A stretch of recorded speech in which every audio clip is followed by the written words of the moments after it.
चंद्र प्रथम के बाद आज की चर्चा है हमारी चंद्र द्वितीय घर में। वैदिक के अनुसार तो दूसरे घर में वृष राशि और चंद्रमा वृष में उच्च का होता है। बहुत बढ़िया माना गया है हर दृष्टि से, वाणी के हिसाब से, धन के हिसाब से, परिवार के हिसाब से, ससुराल के हिसाब से और आँखों के हिसाब से, ब्यूटी के हिसाब से, हर दृष्टि से बहुत बढ़िया है। चेहरे की सुंदरता दूसरे भाव से देखी जाएगी जी। आँख अच्छी है तो सुंदर अपने आप चेहरा हो गया। एक दाई आँख एक बाई आँख, दो ही तो आँखें हैं चेहरे के आसपास। चेहरे वो आंखों में बहुत फर्क बस है। आंखें सुंदर हो आँखें तो खींचती है, सारी बातें तो आँखें करती हैं। आंखें, हाँ बात करने की जरूरत ही नहीं है, आंखें बता बात तो आँख अपने आप ही कर लेती है। ठीक है, ये तो आपका एक्सपीरियंस है ही, इसलिए ऐसी कोई बात नहीं है। और दूसरा घर जो है जैसे चेहरे की सुंदरता किससे देखते हैं जी? चेहरा तो लगन है, लगन है जी। हाँ, ये तो लगन है। ठीक है। ये इसका राइट पोर्शन, ये लेफ्ट पोर्शन, हाँ जी, ये दाएं बाई आँखें, ठीक है। बाकी नाक मुंह बाल ये सब चीज़ें चेहरा है। सिर्फ आँखें खब्बे सज्जे हैं बस। ठीक है। आँखें और कान, आँखें ऊपर है, कान तीसरे पे चले कान तीसरे पे चले जाएंगे, गला चौथे पे, तीसरे पे गला तक आ जाता है, हाँ, गला तीसरे पे। उससे नीचे चौथा। आपने ठुड्डी किससे बताया था जी? ठुड्डी भी दूसरे से ही है, वैसे तीसरा पोर्शन कुछ ले लेते हैं इससे, हाँ। थर्ड से। तो आए थी चर्चा तीसरे पे हाँ, आई थी। तीसरे पे आई थी। और दूसरा घर लाल किताब क्या कहती है, बृहस्पति का और शुक्र का दोनों से प्रभावित है, परंतु फिर भी यहाँ चंद्रमा को उत्तम माना गया क्योंकि चंद्रमा अपने मित्रों बृहस्पति से प्रभावित होकर दूसरे घर में शुक्र के मुकाबले ज़्यादा बलवान हो जाता है उच्चता के कारण। और बृहस्पति भी है जो अपने मित्र चंद्र का ही साथ देता है और शत्रु शुक्र की शक्ति को बढ़ने नहीं देता। और पिछले जन्म की भूमि के कारण रही हुई सारी कमी को चंद्र पूरा करता है और माता पिता की छोड़ी गई जायदाद का हिस्सा भी उसको जरूर मिलता है। उसकी माता या माता का रिप्रेजेंटेशन करने वाली टेवे वाले का 48 साल तक आयु तक जरूर साथ देती है। खानदानी नस्ल बंद नहीं होगी, यानी कि खानदान उसका आगे बढ़ता रहेगा, चलता रहेगा। और फर्दर इसमें एडिशन करें हैं तो चंद्र को दूसरे भाव में लाल किताब क्या कहती है, खुद पैदा की हुई माया की देवी। सेकंड घर माया, ये आपको उसने बताया था। बिल्कुल है जी। पहला विष्णु, दूसरा माया लक्ष्मी, लक्ष्मी दोनों साथ साथ ही। हाँ। किंतु यदि ऐसा व्यक्ति अपने घर में घंटे या घड़ियाल बजाने का आदी हो जाए या घर में मंदिर को स्थापित कर ले तो इससे चंद्रमा का फल पूरी तरह से नष्ट हो जाता है और इसका बहुत बुरा असर उसकी औलाद पर पड़ता है। ऐसे व्यक्ति की आमतौर पर बहन नहीं होती। चंद्रमा दो बहुत शुभ असर देता है यदि उसके ग्रह जो है मित्र ग्रह उसकी सहायता करते हों तो। ऐसे व्यक्ति का जन्म कहते हैं आमतौर पर जो शुक्ल पक्ष में होता है, यानी चांद्र पक्ष में। यदि ऐसा ना हो तो चंद्र का शुभ असर व्यक्ति की वृद्ध अवस्था में बहुत अच्छा देखने को मिलता है, ऐसा प्रैक्टिकल एक्सपीरियंस है। चंद्र को अब मजबूत करना हो आपको तो चंद्र की चीज़ें कौन कौन सी हैं, चावल है, चांदी है, इनकी स्थापना करो तो चंद्रमा अपने आप ही शुभ हो जाता है। और ऐसा व्यक्ति अपनी लंबी उम्र के लिए अपने मकान में चांदी की चीज़ों को दबा ले, नींव में दबा ले, दहलीज में चांदी का कोई वो रख दे तो उसको बहुत फ़ायदा मिलता है। या फिर चंद्रमा की दूसरी चीज़ें जैसे बहते पानी का दरिया, बहते दरिया का पानी अगर ला के घर में स्थापित कर ले तो वो भी इसको फ़ायदा करेगा। कच्चा फर्श जो है ना घर में, ये भी चंद्रमा का कारक माना गया है। ठीक है जी। पक्का फर्श नहीं, पक्के में मार्बल लग गया तो शनि का रूप आ जाता है। ठीक है जी। और जो कच्चा फर्श है उसमें शुक्र का भी एक शामिल है, चंद्र माना गया उसको। तो ऐसा घर के अंदर शुभ है, इसीलिए पुराने लोग घर के अंदर सेंटर में थोड़ा एक पोर्शन कच्चा रखवाते हैं। तुलसी लगा लेते थे। हाँ। तो घर में कच्ची मिट्टी की जगह रख दी जाए ना तो इससे चंद्रमा शुभ होता है। ठीक है जी। और ऐसा व्यक्ति अपने घर में मिट्टी का स्थान ना रखे और दरिया का पानी अपने पास ना रखे तो उसके लिए अचानक खतरे भी पैदा हो जाते हैं। सफ़ेद घोड़े का साथ या किसी बुजुर्ग बुढ़िया की सेवा से परिवार या मैदान जंग में कभी उसकी हार नहीं। माता के हाथों से चांदी और चावल आशीर्वाद के तौर पर जितना लेता रहे, माँ की तो वैसे भी जितनी सेवा करो ना, चंद्रमा ये तो जनरल उपाय है जी। आप जैसे अब पहली कमाई करने जा रहे हो, कहीं नौकरी लगी है तो उससे माँ को सूट बनवा के दो, ठीक है, तो आपको बहुत फ़ायदा मिलेगा। देन चंद्रमा 2 के समय खाना नंबर 4, 6, 8, 10, 12 में केतु या शनि बैठे हों तो माता की उम्र 48 साल तक ही मानी जाती है, खराब हो जाती है। और चंद्रमा 2 के समय शुक्र शुभ राशि में हो, यानी शुक्र दूसरे या 12वें घर में हो तो चंद्र का फल ठीक रहता है, खराब नहीं। ऐसा व्यक्ति कहते हैं एक सफल प्रेमी होता है और जिससे उसको बुरा फल भी नहीं मिलता। और यदि चंद्र 2 के समय केतु 12 में आ जाए तो चंद्र के लिए ग्रहण लग जाएगा। दूसरा 12वां मैंने आपको बताया था, कि इनमें ग्रह खराब हो या इनमें कोई स्थान परिवर्तन हो तो दिवाला भी निकल जाता है, पैसे का धन का नुकसान होता है। बताया था। अगर उसकी औलाद होगी तो व्यक्ति की शिक्षा में किस्मत नहीं जगेगी, उसमें भी वो खराब रहेगा। तो चंद्र के साथ बृहस्पति अगर आ जाए और शुक्र भी आ जाए तो पिता का हाल मंदा होता है, दोनों इकट्ठे हों चंद्र के साथ। ऐसा व्यक्ति दुनियावी प्रेम संबंधों के कारण बर्बाद भी हो जाता है। और चंद्र के साथ अगर बुध बैठ जाए तो व्यक्ति के पिता की उम्र शक की ना होगी, बल्कि पिता के धन का लाभ भी प्राप्त करेगा। ऐसी हालत में बुध चंद्र की सहायता ही करेगा या चंद्र के साथ शनि का होना शुभ असर ही देगा। काले रंग का घोड़ा या कुआं लगवाना या भले काम करना, ये दोनों काम अच्छे रहेंगे। चंद्र शनि की युति से कोई कभी कभी कहते हैं हादसा भी हो जाता है, अटैक भी हो जाता है, जिससे आदमी की मौत हो जाती है किसी हथियार से। इसलिए सेकंड घर में अगर शनि चंद्र इकट्ठे हों या चंद्र केतु इकट्ठे हों तो उसको अटैक भी हो सकता है। और चंद्र केतु अगर इकट्ठे हो जाते हैं तो गठिया, निमोनिया, जोड़ों का दर्द, ये सारी बीमारियां भी आ जाती हैं। इसीलिए पैरों में भी हम केतु के इलाज के लिए अंगूठे में चांदी डलवाते हैं। अगर आप बच्चे का जन्म हुआ और गाय के नए जन्मे बछड़े के पाँव में आप चांदी का छल्ला डलवा दो, बछड़े के, तो आपके बेटे का भविष्य सही हो जाएगा। गाय के बछड़े में चांदी का छल्ला, चंद्र केतु इकट्ठे हो दूसरे भाव में तो। हाँ ठीक है जी। तो ये शॉर्ट में हो गया आपका। पाँव कोई भी हो सकता है जी, किल दिया इन्होंने। चंद्र का बाएं ही होगा, सूर्य का उपाय दाएं में होता है। ठीक है, सीधा फंडा है पूरी बॉडी में। बिल्कुल ठीक है जी। सूर्य दायां, चंद्र बायां। ठीक है। बस ये पूरा एक हमारा शरीर जो है ना अर्धनारीश्वर है। हाँ, आधा इधर वाला बायां स्त्री का। बस एक स्त्री है, आधा पुरुष। और हर आदमी में छिपी हुई औरत होती है। बिल्कुल जी। वो रोता भी है, हंसता भी है, औरतों की तरह बातें भी करता है, सब काम करता है वो। हाँ, और हर औरत में छिपा हुआ एक मर्द भी होता है। ठीक है जी। वो जब चंडी बनती है तब उसका पता लगता है कितनी मर्द है, कितनी मर्दा है। सही बात है। इसलिए ये चीज़ें अंकल आप पीछे हमने बताया चंद्र का वो घंटी बजाने से मंदिर का, तो ये आप हर ग्रह के लिए कोई लॉजिक नहीं है? पता लगा लें भी मंदिर में होगा तो ख़राब हो जाएगा। जैसे इन्होंने तो बता दिया अपने को चंद्र भी दूसरे में घंटियाँ बजाओगे तो ख़राब हो जाएगा, इसके मगर लॉजिक क्या है? घंटी का लॉजिक ये है ना, घंटी बजाने से ध्वनि उत्पन्न होती है। बिल्कुल होती है। ठीक है ना। हाँ, उस ध्वनि को ये शुक्र के रूप में लेते हैं, उससे शुक्र का प्रभाव बढ़ जाता है। चाहे आपका गुरु चौथे में है, चाहे गुरु सातवें में है। ठीक है जी। सातवां घर भी शुक्र का है। हाँ, वहाँ भी घंटी बजाएंगे तो गुरु दूसरा घर भी शुक्र का है। सातवें में भी गुरु खराब हो रहा है, हाँ, चौथे में भी गुरु खराब हो रहा है घंटी बजाने से। हाँ, और दूसरे घर में चंद्र हो तो भी खराब हो रहा है, क्योंकि चंद्र का जो शुक्र से जो है ना, घर तो शुक्र का है ना वो। कहने का मतलब है शुक्र मजबूत हो रहा है, वो चंद्र को दबा रहा है। हाँ, क्योंकि गुरु उसको सपोर्ट करता है। हाँ, अब आपने गुरु को सपोर्ट कर लिया तो गुरु तो एक मंदिर अपने आप में है ही। हाँ, बिल्कुल है। तो गुरु दूसरे घर में जो है वो मतलब वहाँ पे शिव जी पे बैठा हुआ बैल, बिल्कुल बैल पे बैठा हुआ शिव जी, साधु। हाँ, बैल पे बैठा हुआ साधु। हाँ, शिव जी की तरह। हाँ, शिव जी अपन की मानना तरह। है। हाँ, हाँ।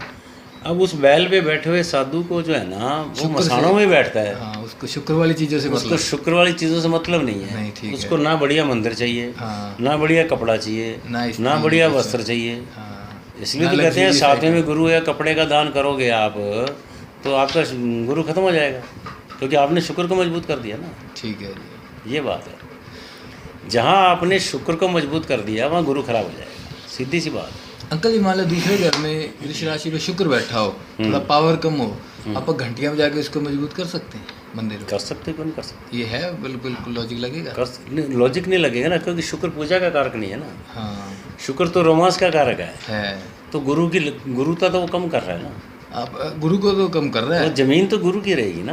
हाँ, मकान शुक्र का हो गया तो क्या होगा? अच्छा, शुक्र के फायदे तो हो जाएंगे पर गुरु के नुकसान भी हो जाएंगे। गुरु के नुकसान हो जाएंगे। हाँ। आपका जो पूजा पाठ के अंदर जो रिलीजियस टच है, जो स्पिरिचुअल टच है, वो तो खत्म हो गया ना। ठीक है जी। ये बात है, क्योंकि आपने शुक्र को जहाँ जहाँ मजबूत करोगे लग्जरी दे के, अब इटली का मार्बल मंगवा के और आप मंदिर बनवाते हैं लोग, करोड़पति लोग होते हैं, ठीक है जी। महंगा 10-20 लाख की गाड़ी लेके मेरे पास आते हैं। हाँ, और यहाँ रोते आते हैं। अच्छा। भाई अभी तो आपने इतना बढ़िया मार्बल लगा के मंदिर बना, क्या हो गया? हाँ, तो कुछ ना कुछ तो ये कमियाँ रहती हैं ना। ठीक है बात है। वो तो पकड़ हम लोग करते हैं, भी आप क्या कर रहे हो, आप क्या कर रहे हो, कैसे पूजा कर रहे हो, ये फ़र्क पड़ता है। ठीक है। और हम तो जब से इसलिए लाल किताब के टच में आए ना, उसके बाद ये मंदिर बना के और पूजा करना, घंटी वंटी तो मैंने कब की बंद कर दी है। माला भी आप देख रहे हो धीरे धीरे मैं छोड़ता जाता हूँ, किसी मौके पे पहनता हूँ। अगर पूजा करनी है तो सिंपल करो, घंटी ना बजाओ। हाँ, और माला भी दूसरा घर है। अब दूसरे तीसरे का माला डाल लेते हो आप, तो बुद्ध को आप मजबूत कर रहे हो ना, ठीक है जी। तो दूसरा तीसरा घर दोनों मजबूत हो जाएंगे, आपका गुरु का असर तो खत्म हो जाएगा। ठीक है जी। ये इसलिए माला नहीं पहनते। और माला अगर उसकी राशि या से मिथुन में या वो कन्या पड़ी हो दूसरे घर में और माला पहन ले तो फिर फायदा है नहीं? नहीं, ओवरऑल आप ये देखो कि उसको बुद्ध मजबूत करना है तो पहन ले। हाँ, बस गुरु कमजोर होगा, जैसे कहना बस जो चीज़ कमजोर होनी हो तो होनी है। ठीक है बात जी। आप पानी में नमक डालोगे और साथ में शिकंजी बनाओगे और साथ में चीनी भी डालोगे तो स्वाद तो दोनों का आएगा, ठीक है, टेस्टी भी लगेगी। ठीक है। लेकिन थोड़ा सा नमक आपका ज़्यादा हो गया तो आप कहोगे यार शिकंजी बढ़िया नहीं ठीक बनी, है। इसका टेस्ट खराब हो गया है ठीक है। और आपके गले नहीं उतरेगी। वही चीज़ यहाँ पे है। ये तो बैलेंसिंग करनी है ग्रहों की, कैसे बनाना। तो तीसरे घर की अब चंद्र की बात करते हैं। ये कोई कष्ट उपाय हो रही कि दूसरे के जो उपाय कष्ट को उपाय दूसरे घर में यही है कि घर में मंदिर नहीं बनाओ। कष्ट का कारण जी घर, अच्छा जी। हाँ, घर में आपने मंदिर बना रखा है तो आपका पुत्र नहीं होगा। कष्ट और कारण है ये। हाँ, फिर आपका केतु 12वें घर में चंद्र को ग्रहण लगाता है तो शिक्षा को भी और पुत्र को दोनों में से एक का सुख मिलेगा, दो नहीं मिलेगा। उपाय वही हैं जो मैंने बताए हैं। माता को, बूढ़ी स्त्री को आशीर्वाद लो, उसको कपड़ा दो, मकान की नींव में चांदी, ये सब डिस्कस हो चुके हैं उपाय। बिल्कुल। हाँ, तीसरे घर की बात करते हैं लाल किताब से। तो यहाँ पर चंद्रमा चोरी और मौत का रक्षक होगा। चंद्रमा चोरी को छठे और तीसरे से दोनों से देखते हैं। वैसे छठा घर भी है, तीसरे से क्यों रिलेट किया जी इन्होंने? चोरी तो हाथ से ही हो गई। हाँ, पराक्रम चाहिए ना चोरी के लिए। ठीक है जी। चोरी के लिए तो बहुत बड़ा दिल चाहिए। बड़ा सही काम करन नालो भी ज़्यादा चाहिए। हाँ, पराक्रम जहाँ पे आ गया वहाँ तीसरे घर का तो रोल हो ही जाएगा। यही तो रिसर्च की बात है। ठीक है जी। क्योंकि जब तक वो इतनी सेंध लगा के चोरी से इतना विजिलेंस रहे कि कंसंट्रेशन बना के आपके कमरे में घुसेगा, हाँ, फिर ये डर रहेगा कोई देख ना ले, फिर आपका कैश उठा रहा है, कितना कलेजा चाहिए उसके लिए। हाँ, पराक्रम उसका बंदे का मन भी स्ट्रॉन्ग है, पराक्रम भी। बस तीसरा घर तो जबरदस्त चाहिए। ठीक है जी। और छठा घर चूंकि वो है ही चोरों का ही है, चोरियों का, नौकरों का है, चोरों का है, तो करेगा। और इसे उम्र का मालिक फरिश्ता कहकर पुकारा गया, जिससे मौत भी डरती है। यानी तीसरे घर में शुभ चंद्रमा होने पर परिवार में अचानक मौतें नहीं होती हैं। तीसरे घर में अगर चंद्रमा आ जाए तो मन में कहते हैं शांति पैदा होती है। और संसार में रहता हुआ योगी वो भी जो है आपको ऐसा लगता है आदमी कि अच्छे काम कर रहा है। इसलिए कड़ा बनवाते हैं जी हाथ में चांदी का। आपने आम सर देखा है। अब वो आपको तो ठीक है, जिसको गुस्सा ज़्यादा आता है उसको सीधा उपाय बताते हैं कि कड़े का चांदी का कड़ा डलवा दो बिल्कुल हाथ में। तीसरे घर में चंद्रमा स्थापित कर दिया। हाँ, तो उसके लाभ आप देख ही रहे। लाभ ये है, वह व्यक्ति दौलतमंद जरूर होता है और ऐसे पर व्यक्ति के परिवार में मर्दों की बरकत होती है और व्यक्ति की आयु भी लंबी होती है। और इस तरह के घर में कहते हैं कि स्त्रियों की बड़ी इज्जत होती है तीसरे घर के चंद्रमा वालों में, और इससे व्यक्ति का भाग्य पूरी तरह से उदित होता है। लेकिन ये बातें लाल किताब कह रही है, हाँ, वैदिक नहीं कह रहा। क्योंकि पराक्रम चंद्रमा का तो बढ़िया माने नहीं जाएगा। वैदिक जो है वैदिक चंद्रमा को कमजोर मानता है तीसरे घर में, मंगल और बुध को पावरफुल मानता है। हाँ, इवन शनि राहु भी पावरफुल है। ठीक है, बिल्कुल। तीसरे में ये प्रैक्टिकल एक्सपीरियंस है कि शनि और राहु जितना इफेक्ट करते हैं ना, हाँ, उतना तो कोई ग्रह नहीं करता। मंगल भी नहीं करता, मंगल भी नहीं करता, क्योंकि शनि क्रूर ग्रह है जी, इसलिए। क्रूर नहीं है, ये पराक्रम बढ़ाता है तीसरे घर के अंदर। बुध के घर में है ये। हाँ, वो तो मित्र के घर में बुध के घर में होने से इसको पूरी एक डायरेक्शनल स्ट्रेंथ मिल जाती है इसको, बुध के घर में होने से। इसलिए शनि और शनि से भी ज़्यादा राहु, अगर राहु तो आपका एक दो घरों में सेट है, मतलब राहु का मिथुन का आ गया, तीसरे छठे और 11वें राहु आ जाता है आपका, तो बहुत बढ़िया रिजल्ट देता है पराक्रम। राहु को एक तो घर है जो दूर बैठता है, ये तीसरा। तो स्त्रियों की ऐसे घर में पूरी इज्जत है, पति पत्नी का प्रेम बना रहता है। ऐसे व्यक्ति का जन्म चाहे गरीबी की हालत में हो, लेकिन कुदरत के हाथों से उसको लंबी मदद मिलती है और वो गरीब पर तरस खाने वाला व्यक्ति होता है। वैसे पचता नहीं चंद्रमा तीसरे में इतना बढ़िया जी, बुध के घर में है, और पराक्रम तो चंद्रमा का बढ़िया मान ही नहीं सकते आपा जी। चलो अपनी अपनी थ्योरीज हैं। आप इसको प्रैक्टिकल स्टडी करो ना। हाँ, आप कुंडली देखो तीसरे घर के चंद्र वाले की, हाँ, और अगर आपको ऐसी चीज़ें मिले तो उनको आप रिसर्च करो, उस पर देखो कि आपको मिलती है कि नहीं चीज़ें। तीसरे घर वाला कहता है कि भाइयों के साथ अगर धोखा करता है तो वो मंगल को नष्ट कर लेता है, या लड़की की शादी के समय ससुराल से पैसा ले ले तो भी जहर का असर होता है। इसके लिए कोई मेहमान या मुसाफिर घर में आ जाए तो उसको दूध पिलाना चाहिए, या वो पानी पीकर जरूर जाए, वरना उसकी मन की शांति और भाग्य पर बुरा असर होता है।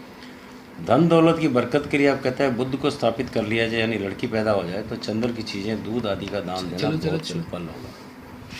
तो ये नहीं बात ये चल रही थी कि धन और दौलत की बरकत चाहिए, तो लड़की आपके घर में पैदा हो गई, इसका मतलब बुद्ध स्थापित हो गया। बिल्कुल जी। इसके लिए आप चंद्र की चीज़ों का, दूध वगैरह का, इसका दान करोगे तो आपको कह रहे हैं कि शुभ माना जाएगा, अच्छा ठीक है। माना जाएगा। यदि ऐसा व्यक्ति ससुराल। किसी अपनी बेटी या किसी और बेटी की शादी के समय कन्यादान करे तो उसके लिए बहुत शुभ होता है। ठीक है जी। खानदान के व्यक्तियों को मंदी से बचाने के लिए लड़के के जन्म हो जाने पर, यानी केतु के स्थापित हो जाने पर, सूरज की चीज़ें दान करो। अब बाइफरकेशन समझ में आ गया ना, लड़की पैदा हुई तो चंद्र को स्थापित करो, ठीक है और जी। लड़का पैदा हो गया तो सूर्य को स्थापित करो। ठीक है जी। सूर्य मेल है, चंद्र फीमेल है, ठीक है जी। इसलिए वो बुध से रिलेट कर दिया, केतु से रिलेट कर दिया। तो केतु को मजबूत करने के लिए स्थापित होने पर सूरज की चीज़ें यानी गेहूं आदि का दान करोगे, गुड़ का दान करोगे तो सूर्य स्थापित हो जाएगा। धन दौलत से बचाव और चोरी और मौत या बीमारी से रक्षा के लिए शुक्र स्थापित हो, यानी शादी हो तो गाय वगैरह खरीदी हो तो बनावटी सूरज की चीज़ों का दान शुभ होगा। बनावटी से मतलब सूरज के रंग की तो हो पर उसमें चमक ना हो, गेहूं ऐसी चीज़ों में ही आता है। चंद्र 3 के समय मंगल, बुध या अकेला मंगल नंबर 10 में हो तो माता और भाई के लिए मंगल की चीज़ों का बुरा असर होता है, उनसे जुदाई हो सकती है, रंजिश हो सकती है, झगड़े हो सकते हैं। और फर्दर तीसरे घर की अगर बात करें तो तीसरा घर बेसिकली तो मंगल से प्रभावित है और बुध से प्रभावित है, और चंद्र का मित्र है मंगल, इसलिए इस घर में चंद्र आयु और धन में वृद्धि करने वाला होता है, ये इसका कारण है। मंगल के साथ होने पर मौत का दरवाज़ा बंद हो जाता है, इसलिए जातक दीर्घायु होता है। ये रिसर्च का पॉइंट है, क्योंकि ये जो दरवाज़ा है 8वें घर से तीसरा घर टक्कर मारता है ना, बिल्कुल जी। तो 8वां मृत्यु का है। अब ये टक्कर नहीं मार सकता, तो ये भी मौत का घर हो गया, लेकिन यहाँ मंगल बैठ गया, अंकल मंगल चंद्र का यहाँ मजबूत हो गया इस घर को, यही बोल रहे हैं। दोनों मित्र हो गए ना, हाँ, बुध की पावर तो घट गई ना। इस घर को, ये घर बड़ा मजबूत हो गया जी। हाँ, मौत से, मौत के लिहाज से, हाँ। इसलिए जातक जो है दरवाज़ा बंद हो गया ना वो। अब कष्ट क्या क्या आते हैं, पुत्र के जन्म समय केतु का साथ हो तो गुड़ गेहूँ का दान करें, और पुत्री के जन्म के समय बुध साथ हो तो चंद्र की वस्तुओं का दान करो, चावल, चांदी, दूध। शादी होने पर ससुराल यानी राहु का साथ हो तो कन्यादान सहायक होगा, और गुड़ गेहूँ का दान कर सकते हो। 8वें घर में मंदे ग्रह हो तो धन हानि से बचने के लिए घर आए अतिथि की दूध और पानी से सेवा करें, तो इससे चंद्र नंबर 3 में कायम हो जाता है। शादी होने पर शुक्र का साथ हो जाता है तो गुड़ और गेहूं का दान करो, यानी कि गुरु का, शुक्र का वो शत्रु है ना। ठीक है जी। और बुद्ध पूजा यानी दुर्गा पूजा से यानी देवी शक्ति मिलती है, तो इसलिए जो है आप दुर्गा सप्तशती का पाठ कर लो, कुछ भी कर लो, तो ये आपको अच्छे रिजल्ट देने वाला है। देन बात करते हैं चौथे घर की, चंद्र की। चौथा घर चंद्रमा में हर प्रकार से चंद्रमा की मलकियत और चंद्रमा की ज़मीन और चंद्रमा इस पर काबिज है। बिल्कुल।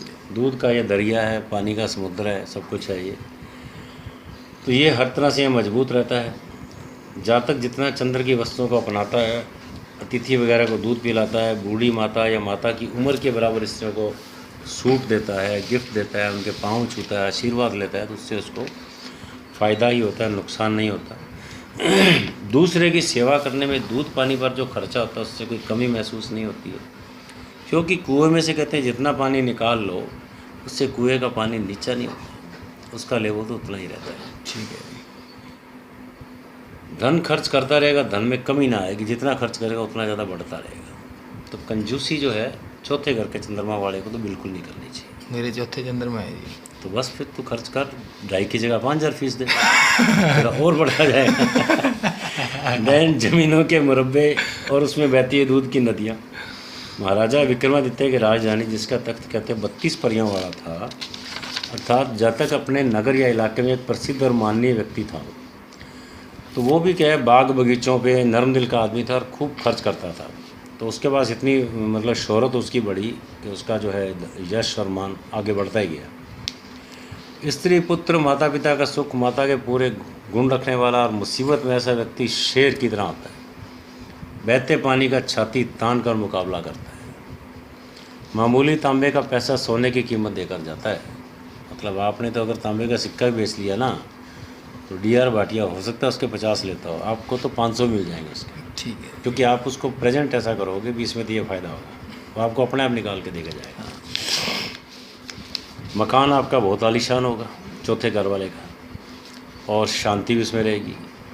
और चंद्र का प्रतीक बड़ वृक्ष की तरह बहुत से प्राणियों को सुख देने वाला, साधन पहुंचाने वाला होता है। चाल चलन अगर आपका सही है तो आपकी आयु कम से कम 80 साल की है, और कपड़े के काम से लाभ होता है। फिर चौथे घर की आगे फर्दर और बात करें, क्लैरिफिकेशन जो है लाल किताब की, तो उसका भी आपको कुछ मैं थोड़ा एडिशनल और देना चाहता हूँ। चंद्रमा चौथे घर में हो तो इसको कहते हैं आमदनी का दरिया, ये लाल किताब की भाषा है। वो हो ही चुका है ये तो। ऐसा दरिया ऐसी आमदनी जो खर्च करने पर बढ़ती जाती है, और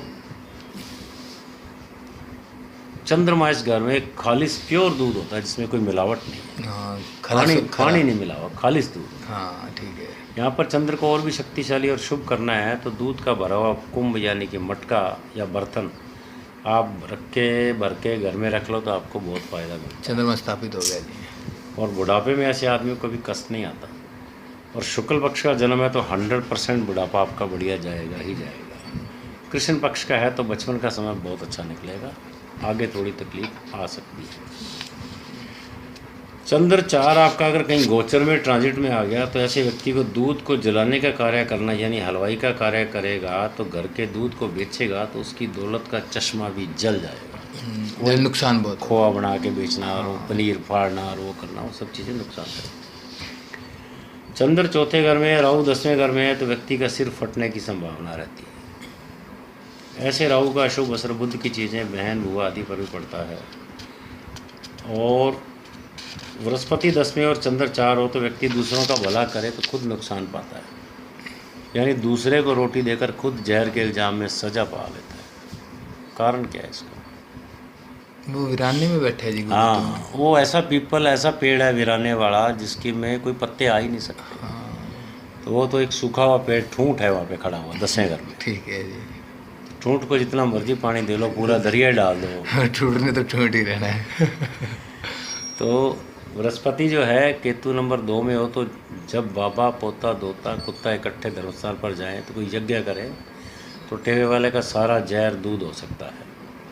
चंद्र 4 के समय शुक्र अगर 7 हो और नंबर 10 में शनि हो तो माता के लिए बहुत उत्तम होता है। उत्तम होता है जी। चंद्र शनि का एक थोड़ा सा मैं डिस्कस करूँगा। चंद्र शनि अगर इकट्ठे हो वैसे तो कहते हैं जहरी हो गए, विषय हो गए। शारीरिक तौर पर व्यक्ति खुद तो अच्छा होता है लेकिन दूसरे के लिए खूनी सांप जैसा होता है। अच्छा। यदि इन पर अशुभ ग्रहों की दृष्टि हो तो ऐसे व्यक्ति की पानी से भी मौत होती है। बहुत से लोग पानी में डूब के मरते हैं। चंद्र शनि 4 के समय सूर्य 1 या 7 में तो उसका धन दूसरों के काम आता है। औरतों के फिजूल खर्चे, किसी विधवा अर्थ का दुनियावी फ़र्ज पूरा करना, प्रेमिका के लिए पैसा लुटाना, ये सारे के सारे काम जो है वो शनि और चंद्र का। और दृष्टि भी गलत है चल रही है साथ में ना जी। ऐसी हालत में कई बार कहते हैं पिता की मौत गोली लगने से भी हो जाती है या किसी दुर्घटना में हो सकती है। यहाँ पर चंद्र और शनि के जहर को दूर करने के लिए सांप को अगर आप दूध पिलाते हो तो सबसे उत्तम माना गया। धर्मी टेवे की एक बात करें तो चौथे घर में चंद्र केतु इकट्ठे हों तो ऐसा टेवा धर्मी टेवा हो जाता है, क्योंकि इसमें राहु केतु का बुरा असर शामिल नहीं होता। राहु के साथ भी यही है और केतु के साथ भी यही है। तो ये इन जनरल चंद्र की बात होगी। चंद्रमा वैसे आपको ये भी बताया गया था कि चंद्रमा मासिस का भी है, पब्लिक का घर भी है। हाँ। तो जनता में आपकी रेपुटेशन क्या है वो भी आप चौथे घर से ही देखोगे। बुध के साथ बाय द वे अगर चौथे घर में चंद्रमा आ गया तो ये अच्छा ही माना जाएगा, क्योंकि चौथे घर बुध जो है चौथे घर का कारक भी है। तीसरे लाल किताब के मुताबिक। लाल किताब। तो क्या बोल रहे हैं चंद्र का बुध के साथ जी? धन दौलत के लिए शुभ है, दिल की शांति और जीवन के गुप्त भेदों को समझने की इच्छा पैदा करता है। किंतु यदि 10वें घर से केतु या शनि की दृष्टि हो तो ऐसा व्यक्ति का दुनियावी हाल मंदा होता है। अंकल जी लाल किताब तो ये कह रही है यहाँ बुध इसका कारक नहीं है, वैदिक बोलती है, वैदिक ज्योतिष बोलती है भी बुध हाँ, यहाँ का। चौथे में बुध उत्तर दिशा होती है और बुध इसका कारक होता है। हाँ वैदिक लाल किताब नहीं मानती। लाल किताब में तो चंद्रमा को ऑल इन ऑल माना, यह भी बताया था पहले। हाँ, बताया ठीक है। दूसरों की मुसीबत ऐसा व्यक्ति अपने ऊपर ले लेता है और मन में फर्जी वहम भी होगा। कई दफ़ा वह आत्महत्या करने की सोच सकता है। ठीक है जी। तो ये ओवरऑल चौथे उसका हो गया। अब आज के लिए अपन इतना ही रखते हैं। कल जो है इसको अभी चौथे का पड़ा है जी थोड़ा सा। चौथे के ये बड़े हैं कष्ट का नहीं आ गए ये सब नहीं हुए चीज़ें। जी। नहीं हुए, चलो देख लेते हैं। कष्ट और कारण की बात करते हैं चौथे घर की, तो दूध को बेचना या खोआ बनाकर बेचना वो शांति भंग करेगा मन की, क्योंकि मन का कारक है। फिर गंदा प्यार, इश्क, औरतबाजी से धन दौलत व मान प्रतिष्ठा की हानि होगी। जितना धन खर्च करेगा उतनी आमदनी बढ़ती जाएगी। मुनाफे के लिए दूध बेचे तो पुत्र सुख घटता जाएगा। बृहस्पति 10वें घर में आ जाए, जहाँ तक भूखे को रोटी देकर जहर देने के इल्जाम में फंस जाएगा, फांसी लग जाएगी। उपाय के लिए बाबा, पोता, नाना, दोता दोनों की जोड़ी एक साथ धर्मस्थान में जाकर माथा टेके तो बृहस्पति 10वें घर की बुराई दूर होगी। या कोई यज्ञ कर ले, हरिवंश पुराण कर ले, विष्णु पुराण कर ले, ओम नमो भगवते वासुदेवाय का जाप कर ले, तो भी जो है उसके अच्छे रिजल्ट मिलते हैं। दूध का व्यापार नहीं करना, इवन रात को सोते समय दूध भी नहीं पीना, वो भी नुकसान करता है चौथे चंद्रमा वाले को। चौथे चंद्रमा में शादी भी नहीं करनी चाहिए। आप शादी का टेवे का मिलान करते हो, जिस दिन आपकी शादी है उस दिन अगर चंद्रमा चौथे है, अच्छा। छठे है, 8वें है, 12वें है, उस दिन शादी नहीं करनी चाहिए। वैदिक थोड़ा अशुभ मानती है चौथे चंद्रमा को। बिल्कुल बिल्कुल। चौथा चंद्रमा कलंक है जी। हाँ चौथ का चंद्रमा कृष्ण जी को सैमंतिक मणि के आरोप में उसने मतलब क्या क्या कलंक लगा दिए थे। ठीक है जी। वो तो कृष्ण जी ने अपनी एक स्किल से उसको प्रूव कर दिया कि मैंने नहीं चुराई। आम आदमी तो ऐसा नहीं कर सकता। नहीं कर सकता है। तो दूध का व्यापार ना करे, खोया ना बनाए, दूसरों का की दूध पानी से सेवा करता रहे और दूध का भरा हुआ मटका या कुंभ अपने घर में भरकर रख लो तो आपको शुभ काम होते रहेंगे। तो ये ऑल इन ऑल चौथा घर हो गया। आज के लिए इतना ही, बाकी कल का।